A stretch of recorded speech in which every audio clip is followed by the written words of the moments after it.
Fast forward, in our channel, so Haxi ADH Politics Avenue. Podcast also training because make headlines. Na Jembre na EDB Exumo. Na ene His Excellency John Dramani Mahama. Ensa etumi odeni otumi eden ensa share petitions makun idua asia onua na ese na oba eduma pa na ba ko a edamufo a ya Jembre EDB Exumo Tribunal bill no. Sabe we see ade a NPP domkuma no opposi ya na nya asem boto akra na nyina ne se no musro because no mnim se be no eba the wa cases ekoso no se omu transfer the call tribunal ene ebeye speedy trial there's intentem na omu eko eviase a enya asem boto akra na ene me no kasa die His Excellency John Dramani Mahama atimi ede ne nsa ahyebe nasia sisia no ebeye adwuma eno ene ye project fire no ade ato screen so ade ama no what's President John Dramani Mahama signs Tribunal Bill 2026 into law yemonwo yinsem. And President John Mahama has assented 10 bills to law as part of ongoing legislative and policy reforms by his administration. The new laws were signed following their passage by Parliament over the past month. The bills cover areas including taxation, customs, energy, cocoa, maritime offences, national defence and the administration of justice. Minister, and it will make it more efficient, and it will seal the loopholes that have made government lose a lot of revenue as a result of this. The Community Service Act. This is an act to provide for non-custodial service sentences for misdemeanors and other such minor offenses. So instead of putting people in jail and government going to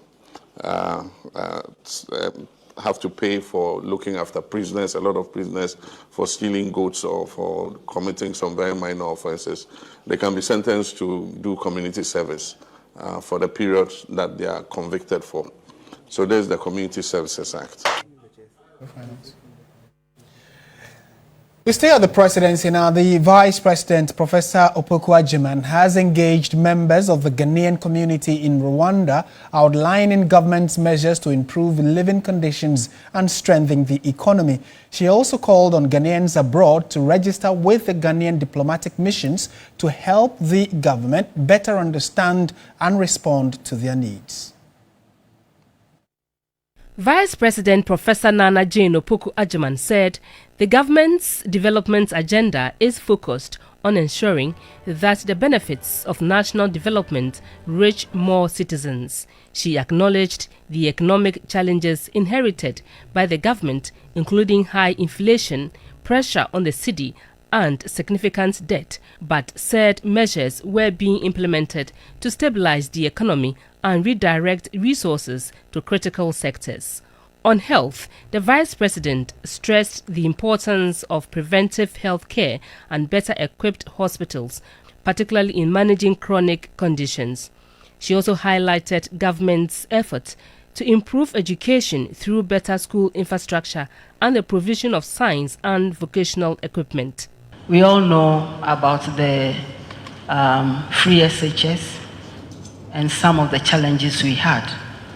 I don't know the last time you heard that the schools don't have food.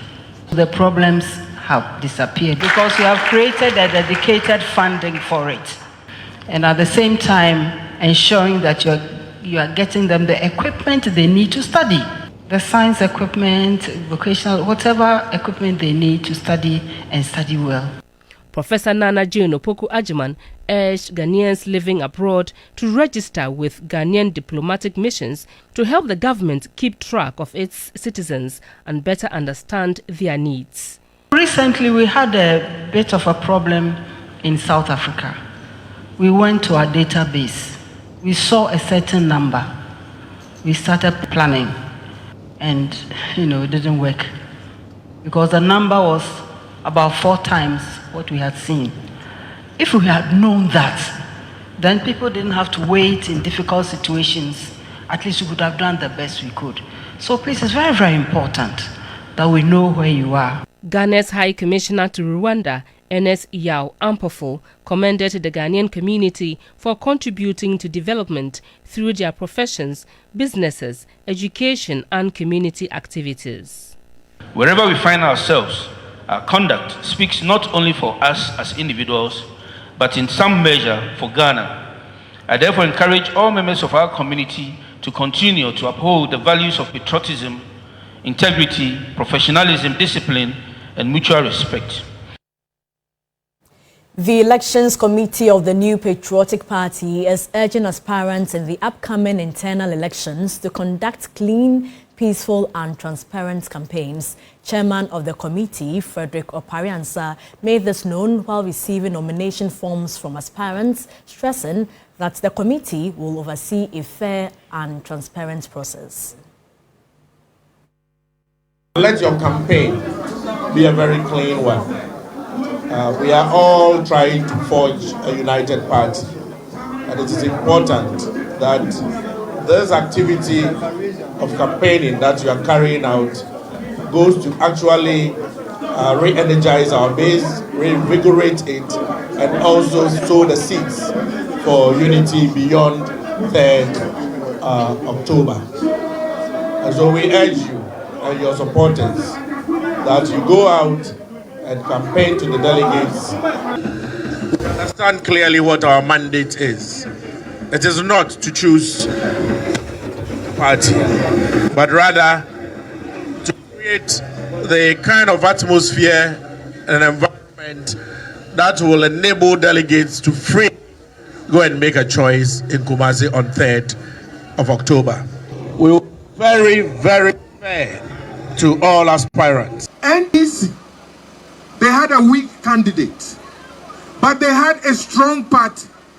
So the strong party carried a weak candidate into power. Our problem was that we had a strong candidate, but our party was weak, and therefore the party couldn't carry him across the finish line.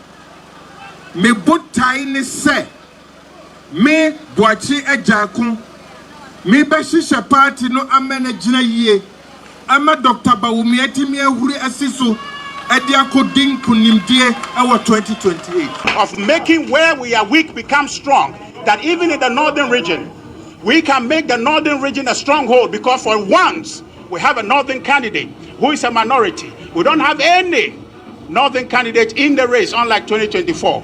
We can make the north a stronghold of our party if we invest, and we must invest by God. If I become the first vice, we will invest there and ensure that the party starts our victory from the north, runs through OT to Volta, and will end in Ashanti region. All the hard work in Greater Accra will complement it, and victory shall be ours.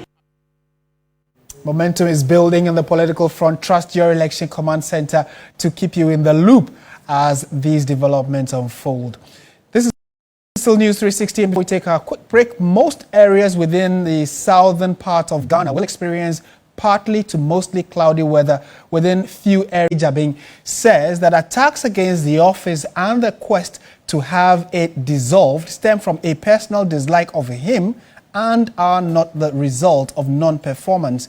In a fiery news conference following the Supreme Court judgment and parliamentary motions which sought to redefine its independence and prosecutorial powers, the special prosecutor said that the office has been reborn and will leave no stone unturned in the fight against corruption.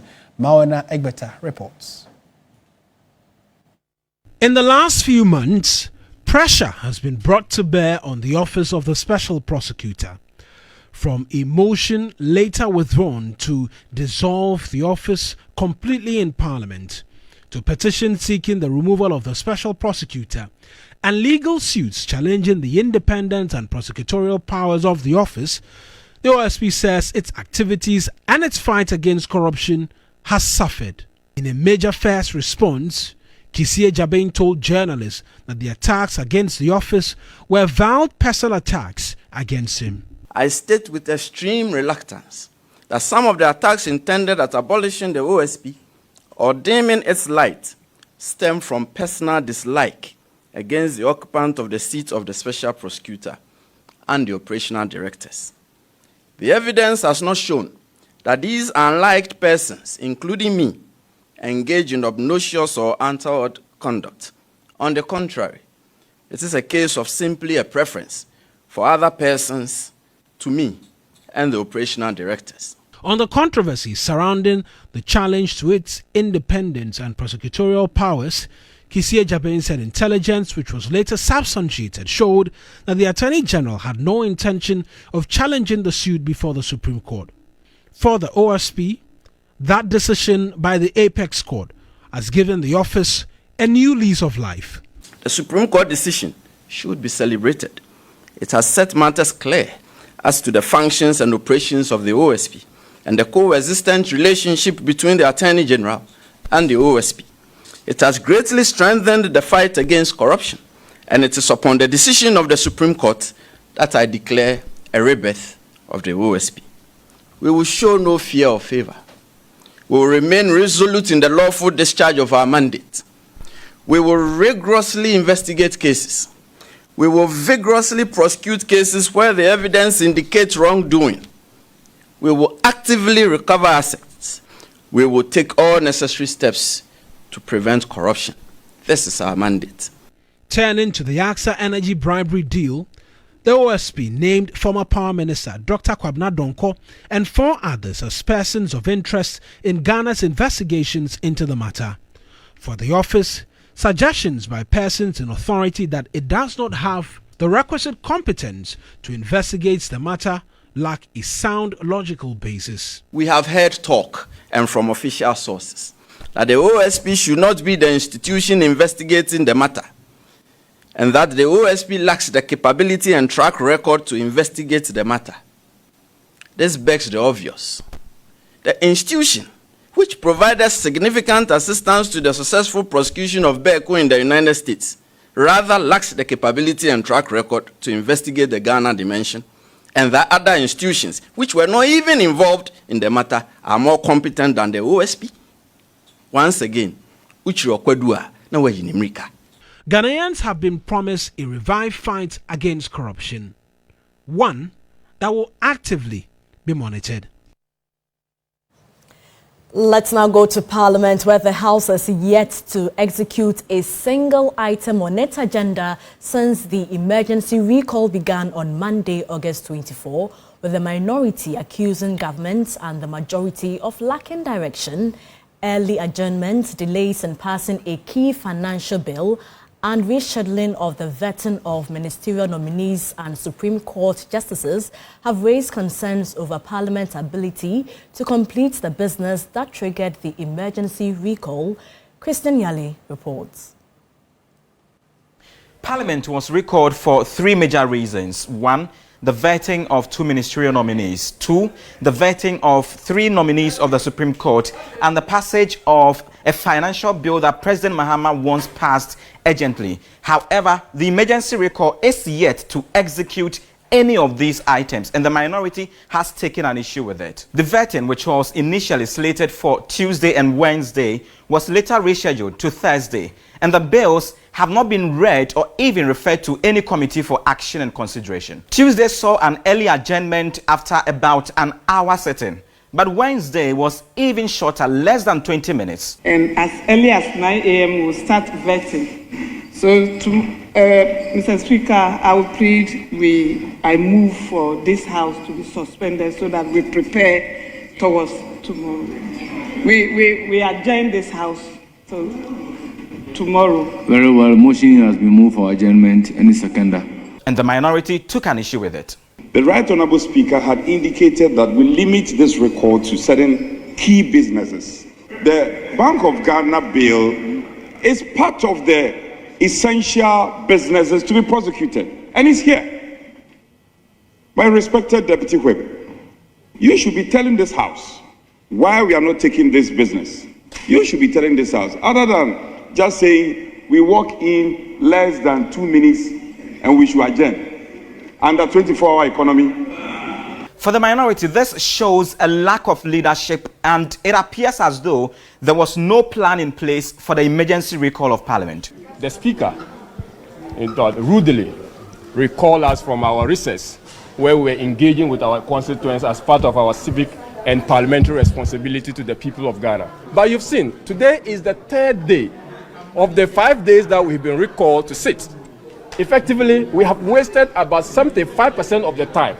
That has been very characteristic of this government, to use a single day to railroad everything that they want to go through in a single day. That is not democracy. If there is no direction in this government, if there's no leadership in this government, they should better hand over to Dr. Mahmoud Bawumia to lead us so that we can get government business ongoing. But what is the problem of the minority? Comfort Doyokujo says Parliament is working.